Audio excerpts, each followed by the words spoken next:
Herkese merhaba arkadaşlar. Ben Serkan. Hoş geldiniz kanalıma ve mutfağıma. Bugün nefis, lezzetli, sosisli milföy böreği yaptık. 5 çayının yanında ister misafirlerinize ister aile bireylerinize ikram edebileceğiniz 5 dakikada hazırlayabileceğiniz çok kolay, yapımı çok pratik bir börek tarifi. Bir tane de şöyle örnek göstermek istiyorum.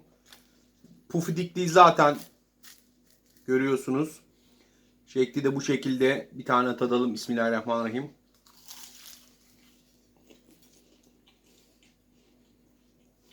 Nefis olmuş. Hadi başlayalım. Malzemelerimizi de hazırlıyoruz arkadaşlar. Milföy hamurum var. Sosislerim var. Şimdi bunları açıp başlıyoruz. Milföy hamurunuzu buzluktan çıkarttıktan bir 6-7 dakika sonra yapmaya başlayın arkadaşlar. Şimdi milföy hamurlarımı da kesiyorum arkadaşlar. Şöyle gördüğünüz gibi ufak sosisime göre kesiyorum ben.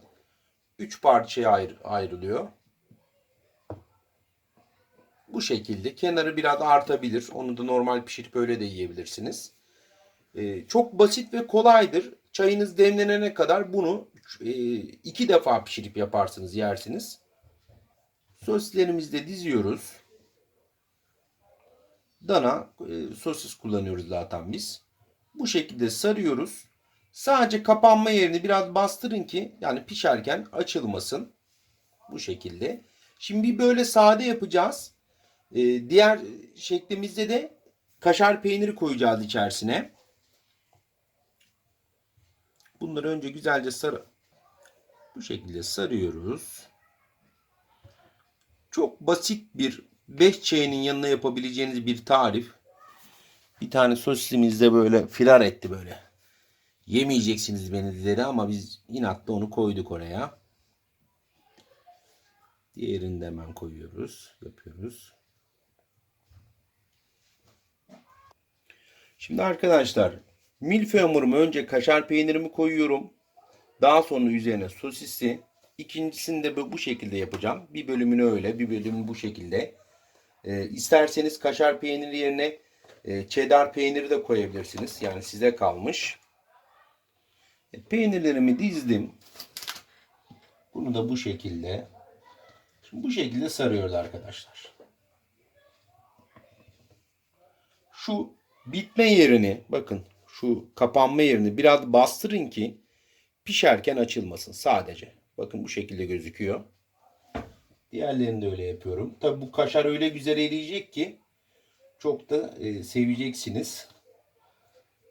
Sade sosisi de yapabilirsiniz. Böyle hot dog gibi bu şekilde de yapabilirsiniz. Size kalmış. Bunu da bu şekilde sarayım.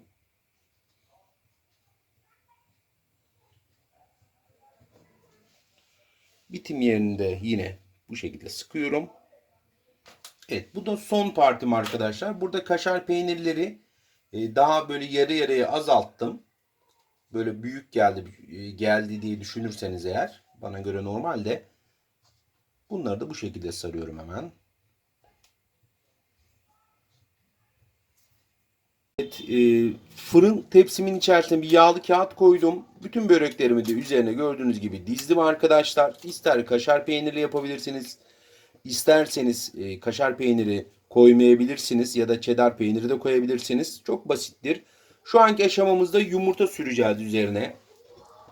Yumurtanın sadece sarısını tüm böreklerimizin üzerine güzelce süreceğiz. Bunu bayanlar da yapabilir. Evdeki öğrenciler de rahatlıkla yapabilir. Yemek yapmaya yeni başlayan arkadaşlarımız da yapabilir. Yani hiçbir şey yok bu tarifte arkadaşlar. Çayınızı demleyeceksiniz. Çayınız demlenirken bunu böyle kolayca hazırlayacaksınız. Hem kendiniz yiyebilirsiniz hem misafirlerinize, aile bireylerinize, arkadaşlarınıza yapabilirsiniz. Bütün hepsine yumurta sürüyoruz. Bolca da sürün yani korkmayın. Güzel bir şekilde güzel bir renk verecek. Güzel de kızaracak. O kaşarlar şimdi içinde bunun eriyecek böyle. Nefis olacak. Tabi isteyenler şunu da yapabilir. Hani sayım daha fazla olsun derseniz mesela sosisleri ikiye de bölüp milföy hamurunu onun boyutuna göre kesip de yapabilirsiniz.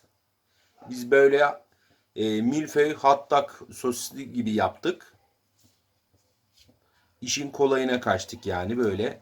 Hem böyle ağda daha güzel gelir. Daha büyük bir lokma yiyebilirsiniz.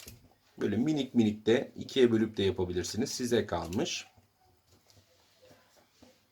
Fırınım da bu arada ısındı. Fırınımın da içerisine koyacağım. Bizden istediğiniz tarifler varsa lütfen yorumlara yazın arkadaşlar. Şu ana kadar yazılanları hep not aldım. Sırasıyla videolarım bittikçe de onları yapıyorum. Onları da paylaşıyorum zaten gördüğünüz gibi. Şimdi yumurta sarısını da bütün böreklerimize sürdükten sonra çörek otu ve susam üzerine serpeceğiz. Bu tabi isteğe bağlı. İsterseniz hani yapabilirsiniz. İstemezseniz koymayabilirsiniz de. Ama çörek otu biliyorsunuz hepimizin malumu çok faydalı bir bitki. Tavsiye ederim. Biraz da susam serpeceğiz üzerine. Dediğim gibi isteğe bağlı. İsterseniz koyabilirsiniz. İstemezseniz koymayabilirsiniz. Biz seviyoruz arkadaşlar. Hem çıtır çıtır oluyor pişince çörek otu susam da. Yerken ağza güzel bir tat veriyor. Hem yemek yiyin hem de bitkilerin faydasından da faydalanmış olacağız bu şekilde.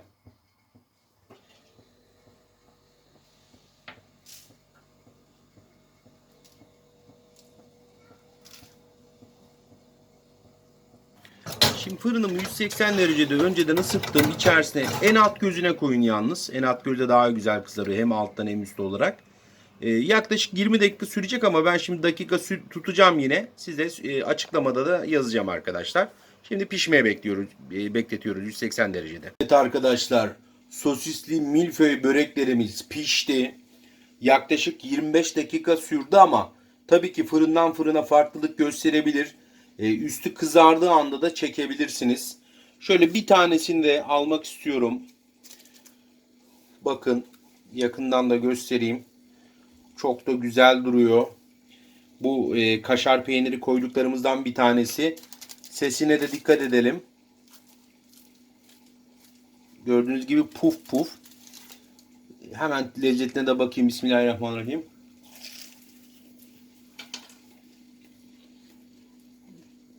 Çok güzel olmuş arkadaşlar. Çok güzel olmuş. İnanılmaz. Mutlaka denemenizi öneririm. Harika olmuş. Yapımı da kolay. Çayınızda yanına alın. Mis gibi yiyin. Videoyu beğenmeyi, yorum yazmayı, yukarıdan bizi takip etmeyi unutmayın. Her gün saat 12'de yeni tariflerle karşınızdayız.